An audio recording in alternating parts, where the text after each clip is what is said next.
ની રજૂઆત કરી અને આ જે ઘોષણાપત્ર છે એને UN declaration on the indigenous peoples rights કહેવામાં આવે છે, જેને 13મી સપ્ટેમ્બર 2007ના દિવસે સંયુક્ત રાષ્ટ્ર સંઘની જે સામાન્ય સભા છે, જેને જનરલ એસેમ્બલી કહે છે, એની અંદર રજૂ કરવામાં આવ્યું. ત્યારથી આજના દિવસને આપણે આદિવાસી અધિકાર દિવસ તરીકે ઉજવી રહ્યા છે. આ જે ઘોષણાપત્ર છે એની અંદર કુલ 46 જોગવાઈઓ છે અને એ જોગવાઈઓનો મુખ્ય હેતુ એ છે કે દુનિયાભરના તમામ આદિવાસીઓને તમામ અધિકારો મળે જે બીજાને પણ મળે છે. તો આ જે જોગવાઈઓ છે એમાં અનુચ્છેદ 4 એવું કહે છે કે આદિવાસીઓને એમની આંતરિક અને સ્થાનિક બાબતોમાં આત્મનિર્ણયનો અધિકાર હશે. આ અનુચ્છેદ 4ની અંદર આત્મનિર્ણયની વાત કરવામાં આવી છે, પણ મને લાગે આપણા નિર્ણયની, આપણા મરજીની ક્યાંય દરકાર ખરી? સ્વનિર્ણય અને સ્વરાજની દરેક બાબતની અંદર કદાચ આજે હસ્તક્ષેપ થઈ રહ્યા છે. તો પછી આદિવાસીઓના આત્મનિર્ણયનું શું? આર્ટિકલ 5 એવું કહે છે કે આદિવાસીઓને રાજનૈતિક, સામાજિક, કાનૂની તેમજ સાંસ્કૃતિક સંસ્થાઓ બનાવવાનો, એને જાળવી રાખવાનો અને એને સશક્ત કરવાનો અધિકાર છે. આજે મને કહો કે આદિવાસીઓને સમર્પિત હોય અને આદિવાસીઓના નિયંત્રણમાં હોય એવી કેટલી સંસ્થાઓ, અને જે 1-2 સંસ્થાઓ હોય તો પછી એ શું એ સ્વતંત્ર રીતે કામ કરી શકે છે? ત્યાર પછી આર્ટિકલ 7(2) કહે છે કે આદિવાસીઓને વિશિષ્ટ લોકોની જેમ સ્વતંત્રતા, શાંતિ અને સુરક્ષા સાથે સામૂહિક રીતે જીવવાનો અધિકાર છે. આજે સવાલ થાય છે, શું આપણે બધી રીતે સ્વતંત્ર છીએ? અને શાંતિ શું દરેક આદિવાસી વિસ્તારોની અંદર છે? અને સુરક્ષા કેટલી કે જ્યારે આપણે આપણા અસ્તિત્વ માટે લડાઈ લડી રહ્યા છે? આર્ટિકલ 8 એવું કહે છે કે આદિવાસી વિસ્તારોમાં કોઈ પણ પ્રકારે બળજબરીપૂર્વક એમનું સ્થળાંતરણ નહીં કરાય કે જેનો ઉદ્દેશ્ય કે પ્રભાવ આદિવાસી અધિકારોનું હનન કરતું હોય. અને આર્ટિકલ 10 એવું કહે છે કે આદિવાસીઓનું સ્થળાંતર કે આદિવાસીઓનું જે જમીન સંપાદન છે એ ત્યાં સુધી નહીં થાય જ્યાં સુધી આદિવાસીઓની સ્વતંત્ર સહમતિ ના હોય. તો પછી સવાલ આપણો એ પણ થાય કે આજે પલાયન, વિસ્થાપન કે જમીન સંપાદનના જે પ્રશ્નો ઊભા થયા છે, સમસ્યાઓ ઊભી થઈ છે, એ કેવી રીતે થઈ રહ્યા છે જ્યારે આર્ટિકલ 8 અને આર્ટિકલ 10 એ આપણને પૂર્ણ રીતે આનો અધિકાર આપે છે. આગળ જોઈએ તો આર્ટિકલ 14 એવું કહે છે કે આદિવાસીઓને પોતાની ભાષામાં ભણવાનો અને પોતાની સાંસ્કૃતિક પદ્ધતિને અનુરૂપ પોતાની શૈક્ષણિક વ્યવસ્થાઓ સ્થાપિત કરવાનો અને એને જાળવવાનો અધિકાર છે.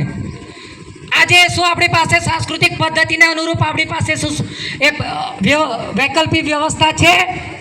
કે પછી જે તે રાજ્યોની અંદર આપણી આદિવાસી ભાષાની અંદર ભણવાની વ્યવસ્થા છે?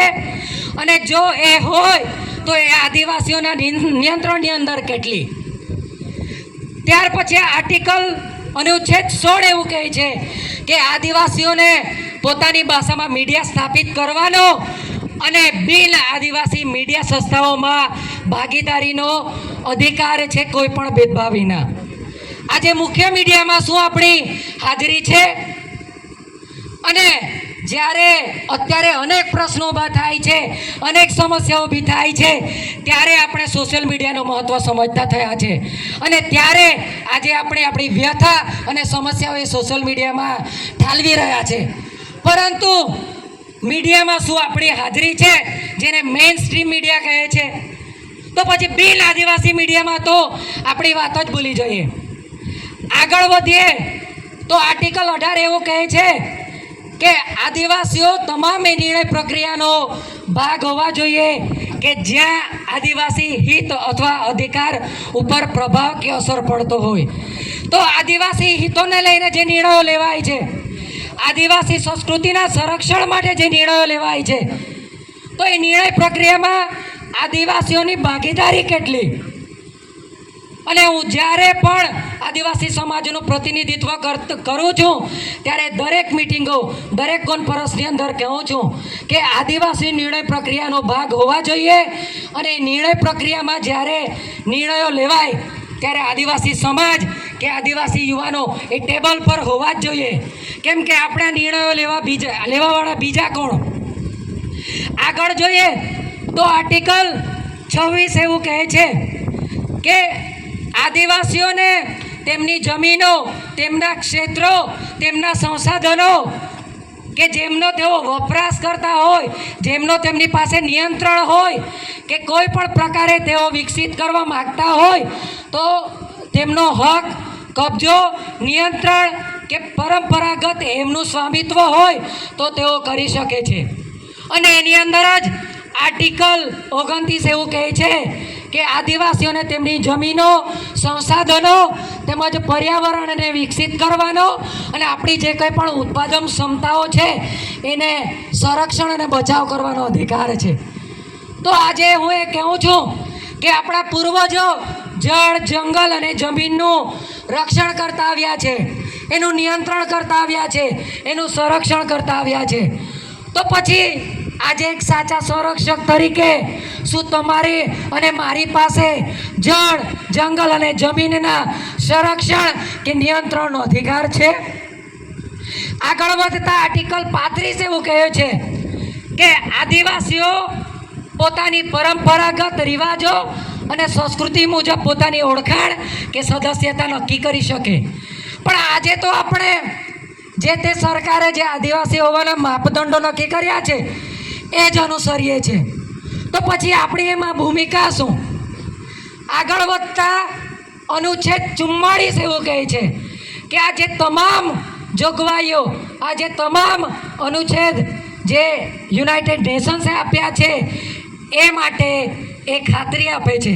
અને યુનાઇટેડ નેશન્સ કહે છે કે અનુચ્છેદ 44 મુજબ અમે તમામ આદિવાસીઓને ખાતરી આપીએ છીએ કે આ એમની પૂર્ણ રીતે ગેરંટી છે.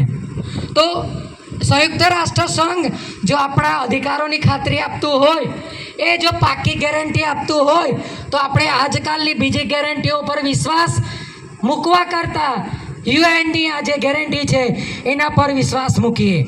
તો આવી રીતે કુલ 46 જેટલા અનુચ્છેદ આ ઘોષણાપત્રની અંદર આપવામાં આવ્યા છે, જેની અંદર અલગ અલગ જોગવાઈઓ છે. અને એનો મુખ્ય હેતુ છે કે આદિવાસીઓના જ્ઞાન, પરંપરા, રીતિ રિવાજો, આપણા તેમજ પર્યાવરણની જાળવણી અને ન્યાયિક વિકાસમાં જે ફાળો છે એ ફાળાને જોતા વૈશ્વિક લેવલે આદિવાસી સમાજને આદર અને માન્યતા આપવી તેમજ રાજ્યો અને આદિવાસીઓ વચ્ચે મજબૂત ભાગીદારી ઊભી કરવી, જેના દ્વારા આપણા બાળકો અને આદિવાસી સમુદાયના ભવિષ્યને અને આપણા હકને એ જરૂરી માન્યતા આપવી. એટલે જે તે દેશમાં આદિવાસીઓ એમની ભૌગોલિક પરિસ્થિતિ મુજબ જે તે પ્રમાણે, સિચ્યુએશન પ્રમાણે રહે છે, પરંતુ એ દેશની જે વિશેષતાઓ છે એ વિશેષતાઓ સાથે આદિવાસી ઐતિહાસિક વારસાને અને સંસ્કૃતિને જાળવવાની જવાબદારી જે તે દેશની છે. અને ભારત દેશે પણ આ ઘોષણાપત્રની અંદર પોતાની સંમતિ આપી છે. અને જો ભારતે પણ પોતાની સંમતિ આપી હોય તો એ ઘોષણાપત્રની અંદર જે જોગવાઈઓ છે એ પણ ભારતે સ્વીકારી હોય. એટલે આજે 18 વર્ષો પછી આપણે સૌ કહીએ એ ચિંતન કરવાની જરૂર છે કે 18 વર્ષો પછી આપણા દેશની અંદર આ સંયુક્ત રાષ્ટ્ર સંઘની જે જોગવાઈઓ છે એ કેટલા અંશે લાગુ થઈ. તો આપણે વિચારીએ કે આત્મનિર્ણયનો જે અધિકાર છે એ આપણે વિચારીએ કે આપણી સ્વૈચ્છિક જે સંસ્થાઓ છે એના સશક્ત માટેનો અધિકાર, આપણી પોતાની ભાષા અને ભાષા માટે પોતાની વૈકલ્પિક વ્યવસ્થાઓ ભણવાની એ માટેનો જે અધિકાર છે, મીડિયાની અંદર જે આપણો અધિકાર છે, તેમજ જળ, જંગલ અને જમીનનો જે અધિકાર છે એ ખરેખર અમલીકરણ બન્યો છે ખરો? અને એ માટે આપણે સૌ કોઈએ વિચારવાની જરૂર છે.